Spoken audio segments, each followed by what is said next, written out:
Hello guys, welcome to our YouTube channel Reel Flicks. तो guys आज हम Hollywood की एक हॉरर मिस्टीरियस मूवी को कवर करेंगे और इस मूवी का नाम है द ब्लैक फोन। मूवी के स्टार्ट में हम नॉर्थ डेनवर के इलाके को देखते हैं। कहानी के स्टार्ट में हम 1978 का वक्त देखते हैं, जहां पर कुछ लड़के आपस में बेसबॉल का मैच खेल रहे होते हैं। एक लड़का फिनी जो कि बॉलिंग करवा रहा होता है और दूसरी तरफ एक लड़का ब्रूस जो कि बैटिंग कर रहा होता है। फिनी उसे लगातार 2 बॉल्स मिस करवा देता है, लेकिन तीसरी बॉल पे ब्रूस उसे एक जोरदार शॉट मारता है और वो स्टेडियम से बाहर चली जाती है। इस तरह ब्रूस की टीम जीत जाती है। ब्रूस की सारी टीम ब्रूस के लिए चीयर करती है। फिर दोनों टीमें एक दूसरे से मिलती हैं। ब्रूस फिनी से कहता है कि तुम्हारी बाजू में जादू है। ब्रूस खुशी खुशी से साइकिल चलाते हुए अपने घर जा रहा होता है। लोग भी उसे चीयर करते हैं कि तुमने अच्छा मैच जिताया। जब वो साइकिल पर जा रहा होता है तो उसके सामने एक ब्लैक कलर की वैन आती है और उसे किडनैप करके ले जाती है। उसके बाद हम फिनी को देखते हैं जो कि अपने डाइनिंग टेबल पर बैठा ब्रेकफास्ट कर रहा होता है। वो अपने स्नैक्स को आवाज करके खा रहा होता है तो उसके डैड कहते हैं कि जरा ऊंची नहीं खा सकते। इस पर वो समझ जाता है। फिर हम देखते हैं कि वो और उसकी बहन साथ में स्कूल जा रहे होते हैं।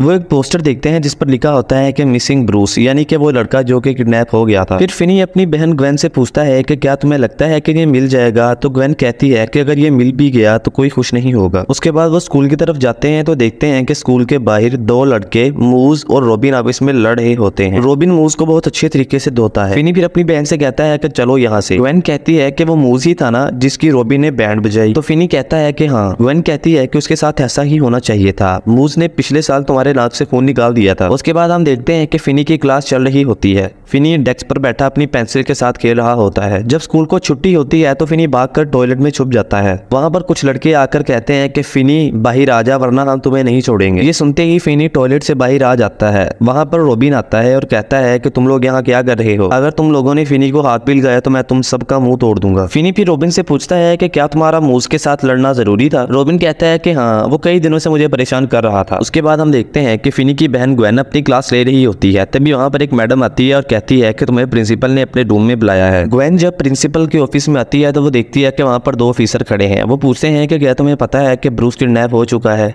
उसके बारे में अगर तुम कुछ भी जानती हो तो हमें बताओ। वो उसे बार बार डरा धमका कर ये बात पूछने की कोशिश करते हैं तो ग्वेन उन्हें गालियां निकालना शुरू हो जाती है। फिर वो प्यार से ग्वेन से पूछते हैं कि अगर तुम हमें कुछ बताना चाहती हो तो प्लीज बता दो, जिससे इस केस में हमारी कुछ मदद हो पाए। तो ग्वेन कहती है कि मुझे सपना आया था। मैंने अपने सपने में देखा था कि ब्रूस किडनैप हो रहा है। मेरे ज्यादातर सपने सच होते हैं। उसके बाद वो स्कूल से घर आ जाते हैं। रात के वक्त फिनी अकेला बैठा एक हॉरर मूवी देख रहा होता है, जिसे देखकर वो डर भी रहा होता है। वो उसी मूवी को देखते देखते सो जाता है। जब वो सुबह उठता है तो उसे अपनी बहन के चीखने की आवाज आती है। जब वो जाकर देखता है तो उसके डैड उसे बड़ी बेदर्दी से पीट रहे होते हैं। फिनी कहता है कि डैड आप ये क्या कर रहे हैं। तो उसके डैड कहते हैं कि तू चुप कर और चला जा यहाँ से। फिर उसके डैड ग्वेन से पूछते हैं कि पुलिस तुम्हारी वजह से मेरे ऑफिस तक आ गई, तुमने उन्हें ऐसा क्या बताया। वो कहती है कि मैंने कुछ नहीं बताया, मैंने सिर्फ उन्हें अपने ख्वाब के बारे में बताया। तो उसके डैड कहते हैं कि तुम्हारे ख्वाब हकीकत नहीं है, तुम्हें इस बात का अंदाजा क्यों नहीं होता। वो उसे फिर से मारना शुरू कर देते हैं। ग्वेन उनकी वोडका की बोतल उठा लेती है और कहती है कि अगर आपने मुझे हाथ पील गया तो मैं इसे नीचे फेंक दूंगी। उसके डैड कहते हैं कि अगर तुमने इसे नीचे फेंका तो मैं तुम्हें नहीं छोड़ूंगा।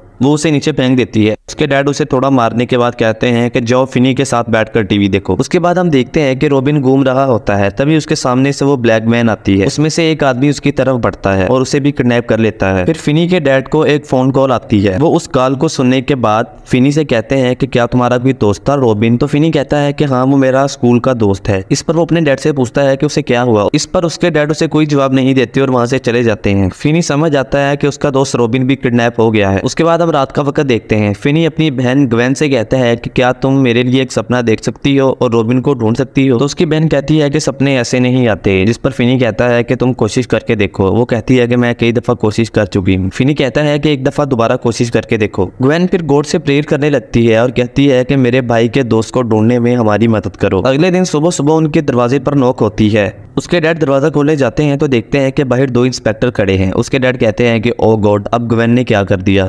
उस पर वो दोनों इंस्पेक्टर कहते हैं कि उसने कुछ नहीं किया, बस हम उससे बात करना चाहते हैं। ग्वेन उनके किसी सवाल का जवाब नहीं देती। उसके बाद सीन शिफ्ट होता है और हम देखते हैं फिनी के पीछे वही लड़के पड़े थे जो उस दिन उसे टॉयलेट में तंग करने आए थे। वो उसे काफी मारते पीटते हैं। ग्वेन जब ये देखती है तो वो पत्थर उठाकर एक लड़के के सर में मारती है। उन सारे लड़कों को वहां से भगा देती है। स्कूल से छुट्टी होने के बाद जब ग्वेन और फिनी घर जा रहे होते हैं तो ग्वेन कहती है कि आज डैड का ख्याल तुमने रखना है, मैं अपनी दोस्त के घर रात तक रुकूंगी।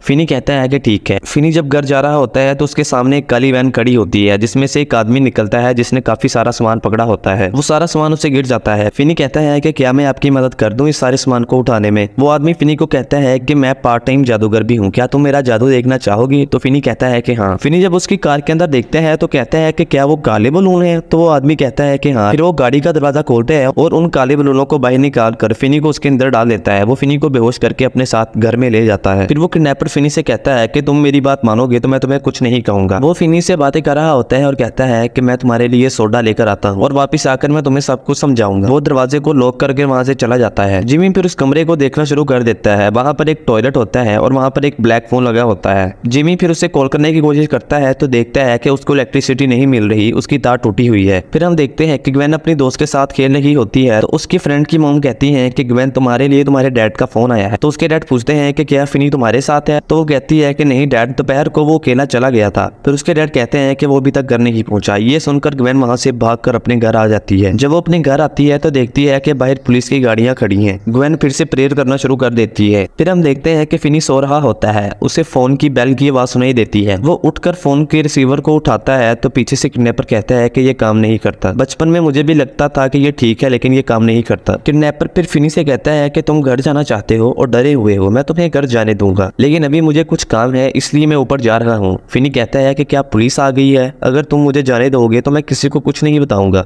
वो किडनैपर कहता है कि यहाँ से तुम जो भी कर लो कोई आवाज बाहर नहीं जाएगी क्योंकि ये कमरा मैंने खुद साउंड प्रूफ बनाया है। फिनी फिर किडनैपर से पूछता है कि क्या मेरे दोस्तों को भी तुमने मारा, रॉबिन और ब्रूस को भी? तो वो किडनैपर कहता है कि नहीं मैंने नहीं मारा, किसी और ने मारा है। किडनैपर वहां से दरवाजे को बंद करके चला जाता है। बिली वहां पर काफी चीखता चलाता है लेकिन उसकी कोई आवाज बाहर नहीं जाती। उसे वहां पर कमरे में एक खिड़की नजर आती है। वो छलांगे लगाकर उस खिड़की को तोड़ने की कोशिश करता है लेकिन बार बार वो नाकाम हो जाता है। फिर वो वहां पर पड़े मैट्रेस को खींचकर खिड़की के पास लेकर जाने की कोशिश करता है लेकिन वो मैट्रेस नीचे से बंधा होता है और उसे नहीं खींचा जाता। वो मैट्रेस पर बैठकर सोचता है अगर ब्रूस और रॉबिन यहाँ से भाग नहीं पाए तो मैं कैसे भाग पाऊंगा। फिर उसे दोबारा से उस फोन की रिंग सुनाई देती है। वो उस फोन को उठाता है। वो हेलो कहता है लेकिन कोई रिस्पॉन्स नहीं आता। वो फोन को रखने की कोशिश करता है। वो दोबारा से हेलो कहता है, इस पर भी कोई जवाब नहीं आता। फिर वो फोन को रखकर मैट्रेस पर जाकर लेट जाता है। फिनी जब उठता है तो वो देखता है कि किडनैपर उसके सामने बैठा है। फिनी किडनैपर से कहता है कि मुझे भूख लगी है, मुझे खाना चाहिए। वो किडनैपर कहता है कि मैं तुम्हें खाना नहीं दे सकता। फिनी कहता है कि क्या ऊपर कोई बैठा है जो तुम्हें खाना लाता हुआ देख लेगा। वो किडनैपर कहता है कि इसकी टेंशन तुम ना लो। फिनी कहता है कि अगर तुम मुझे खाना नहीं दे सकते तो फिर यहाँ क्या करने आए थे। वो किडनैपर कहता है कि मैं तुम्हें देखने आया था। ये कहकर वो दरवाजा बंद कर देता है।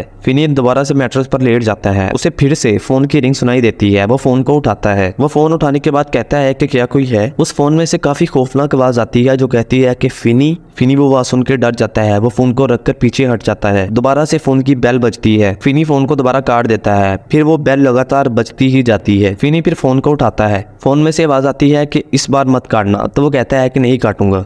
फिनी कहता है कि तुम्हारा नाम क्या है। वो कहता है कि सबसे पहले हम अपना नाम ही भूलते हैं। फिनी कहता है कि ऐसा क्यों होता है। फिर उस फोन में से आवाज आती है कि तुमने मुझे आउट कर ही दिया था, तुम्हारे बाजू में जादू है। फिनी कहता है कि ब्रूस, क्या ये तुम हो? फिर ब्रूस फिनी से कहता है टॉयलेट के करीब एक टाइल लगी हुई है जो टूटी हुई है, उसके नीचे नरम मिट्टी है जिससे तुम खोद के दूसरी तरफ जाकर यहाँ से भाग सकते हो। फिनी फिर वहां पर जाकर खोदना शुरू कर देता है। वो वहां की मिट्टी को टॉयलेट में बहाकर फ्लश कर देता है। अगले दिन किडनैपर फिर से उस कमरे में आता है। वो फिनी के लिए ब्रेकफास्ट लेकर आया था। वो ब्रेकफास्ट रखकर जाता है और दरवाजे को लॉक नहीं लगाकर जाता। फिनी जब ये देखता है तो वो दरवाजा खोलने की कोशिश करता है। फिर से फोन के ऊपर रिंग सुनाई देती है। फिनी जाकर फोन को उठाता है। उसमें से एक लड़का कहता है कि ऊपर मत जाना, ये एक चाल है, जैसे ही तुम ऊपर जाओगे तो वो बेल्ट लेकर बैठा तुम्हारा इंतजार कर रहा है, वो तुम्हें मार मार कर बेहोश कर देगा। फिनी कहता है कि ब्रूस तुम्हें ये कैसे पता। वो कहता है कि ब्रूस कौन है, मैं किसी ब्रूस को नहीं जानता, मैं तो एक पेपर बॉय हूँ। फिनी कहता है कि तुम्हारा नाम तो बिली था। फिर अचानक से फिनी के पास एक आत्मा खड़ी होती है, बोल हो रही होती है और आवाज उस फोन में से आ रही होती है। तो वो आत्मा फिनी से कहती है कि ऊपर जाने की सोचना भी मत। फिर वो फोन को काट देता है। वो ऊपर जाने की कोशिश करता है लेकिन वो फिर से नीचे आ जाता है। फिर वो नीचे आकर नाश्ता करता है। दोबारा से फोन की घंटी बजती है। फोन में से आवाज आती है। वो कहती है कि तुमने मुझे कहा था मेरा नाम बिली शोवाल्टर है, दोबारा मुझे इस नाम से मत बुलाना। बिली कहता है कि फिर मैं तुम्हें किस नाम से बुलाऊं। तो वो कहता है कि मैंने तुम्हें तुम्हें बताया था ना कि मैं पेपर बॉय हूँ। वो पेपर बॉय फिर फिनी को कहता है कि वो दीवार देखो जो थोड़ी सी नीचे से अलग है, उसमें से मैंने एक तार निकाली थी, तुम उससे तार निकाल सकते हो। बिली फिर जाकर उस दीवार के नीचे से उस तार को निकाल लेता है। वो उस तार को खिड़की के ऊपर फेंकने की कोशिश करता है, लेकिन उसे वो तार वहां पर नहीं फेंकी जाती। फिर उसे एक आइडिया आता है, फिर वो पैलिंग की एक शीट लेकर आता है, उसके अंदर से उस तार को गुजार कर खिड़की के अंदर फंसा लेता है। वो तार नीचे आती है तो वो उसे पकड़ लेता है। फिर वो उस पैलिंग में से उस तार को निकाल कर दीवार के ऊपर जाने की कोशिश करता है। जब वो उस खिड़की को पकड़ के उसके साथ ऊपर जाने की कोशिश करता है तो वो खिड़की भी उसके साथ नीचे आ जाती है। उसके बाद हम ग्वेनी को उसके डैड के पास बैठा देखते हैं। ग्वेनी कहती है कि डैड क्या मैं आपसे एक बात पूछूं, आप बुरा तो नहीं मनाएंगे? तो उसके डैड कहते हैं कि प्रॉमिस बुरा नहीं मनाऊंगा। वो कहती है कि ये मेरे सपनों के बारे में। उसके डैड कहते हैं कि तुम्हारी मोम को भी ऐसे ही सपने आते थे, फिर उसे अजीब अजीब सी चीजें नजर आती थी, उन्हीं चीजों के बहकावे में आकर उसने सुसाइड कर ली। फिर ग्वेन कहती है कि मैं तो अपनी मोम से बहुत प्यार करती थी, वो भी हमसे बहुत प्यार करती थी। पुलिस अपनी इन्वेस्टिगेशन कर रही होती है, वो उन लापता बच्चों को ढूंढ रही होती है। फिर वो एक दरवाजे पर जाकर नॉक करते हैं। वो आदमी फिर उन डिटेक्टिव को अपने घर में ले आता है। वो कहता है कि मैं काफी देर से इन्वेस्टिगेशन कर रहा हूँ, मेरे ख्याल में वो किडनैपर जरूर इसी किसी इलाके में रह रहा है, क्योंकि उसके पास इतना टाइम नहीं होता कि वो बच्चों को कहीं और छुपा ले और अपनी उस काली वैन को भी। वो इंस्पेक्टर उसकी इन्वेस्टिगेशन को देखने के बाद कहते हैं कि आप यहाँ कितनी देर से रहते हैं? वो कहते हैं कि मैं यहाँ नहीं रहता, मैं तो अपने भाई के पास आया हूँ। वो इंस्पेक्टर उसे फोटो देकर जाते हैं और कहते हैं कि आप अपना काम जारी रखिए, लेकिन आपको अगर इन लड़कों में से कोई नजर आए तो हमें इन्फॉर्म जरूर कीजिएगा। उसी घर की बेसमेंट में फिनी कैद था। फिर हम फिनी को देखते हैं, वो किडनैपर उसके पास सोडा लेकर आया था।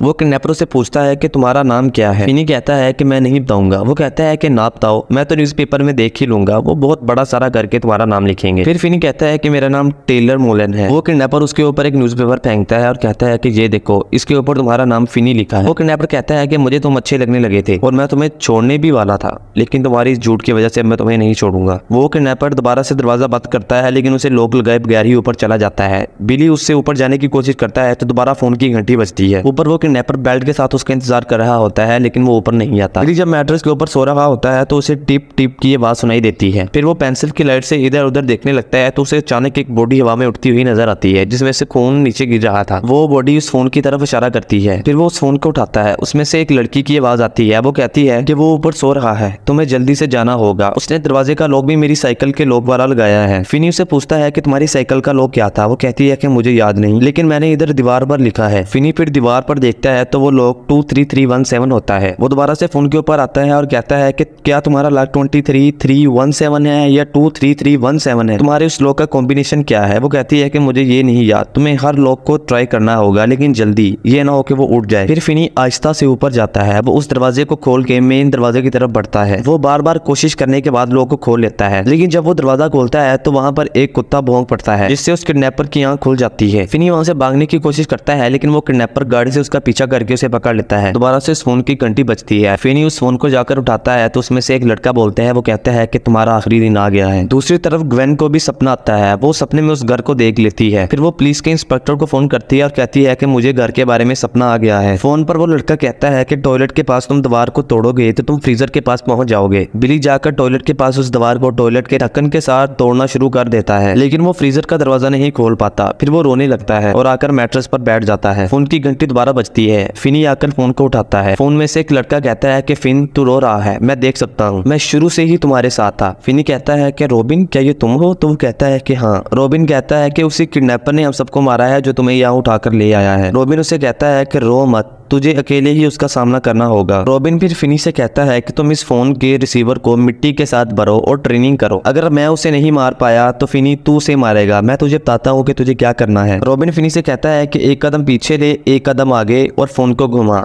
वो कहता है कि तुम्हें ये बार बार ट्राई करना है। फिनी फिर वहां पर एक ट्रैप तैयार करता है। वो रस्सी को एक जगह बांध देता है और उस रिसीवर में भी मिट्टी भर लेता है। नेक्स्ट जब मैप को दोबारा गौर से देखता है तो वो समझ आता है कि यही वो घर है जहां से हर तरफ आसानी से पहुंचा जा सकता है। फिर वो लॉकर का दरवाजा ढूंढ लेता है। वो लॉकर का दरवाजा खोलता है और कहता है कि अब तुम्हें डरने की कोई जरूरत नहीं, मैं आ गया हूँ। पीछे से मैक्स का भाई आता है और उसके सर में कुल्हाड़ा मार के उसे मार देता है। वो कहता है कि फिनी तुम्हारी वजह से मेरा भाई मर गया, अब तो मैं तुम्हें नहीं छोड़ूंगा। दूसरी तरफ पुलिस भी वहां पहुंच जाती है। जब वो किडनैपर फिनी के ऊपर अटैक करने लगता है तो फिनी वहां से भागकर टॉयलेट की तरफ चला जाता है। जब वो किडनैपर उसके पीछे भागता है तो फिनी रस्सी को खींचता है, जिसकी वजह से वो किडनैपर उस गड्ढे के अंदर गिर जाता है जो उसने खोदा था। फिनी फिर उस फोन के रिसीवर से उसके मुंह पर बार बार मारता है। फिर वो उस रिसीवर की तार को उसके गले के इर्द गिर्द लपेट कर खींचना शुरू कर देता है, जिसकी वजह से उसका सांस रुक जाता है। दोबारा से फोन की घंटी बजती है। इस दफा फिनी कहता है कि ये तुम्हारे लिए बज रहा है। वो उस रिसीवर को उसके कान के पास करता है। उस रिसीवर में से आवाज आती है कि तू तो अब गया, मेरे दोस्त ने मेरा बदला ले लिया। फिनी फिर एक झटका लगाता है और उसके गले को उस रस्सी के साथ तोड़ देता है। फिनी फिर उस घर से बाहर आता है। उसकी बहन ग्वेन उसे देखकर बहुत खुश होती है। वो उसे गले से लगा लेती है। उन दोनों के डैड उन दोनों को गले से लगा लेते हैं और रोना शुरू कर देते हैं। अगले दिन जब फिनी स्कूल जाता है तो उसके स्कूल की एक लड़की उसे फिनी कहती है, तो वो कहता है कि फिनी नहीं फिन। इसी के साथ मूवी एंड होती है। उम्मीद है कि आपको हमारी ये वीडियो अच्छी लगी है। वीडियो अच्छी लगी है तो वीडियो को लाइक करें, चैनल को सब्सक्राइब करें और कमेंट बॉक्स में अपनी राय का इज़हार जरूर करें।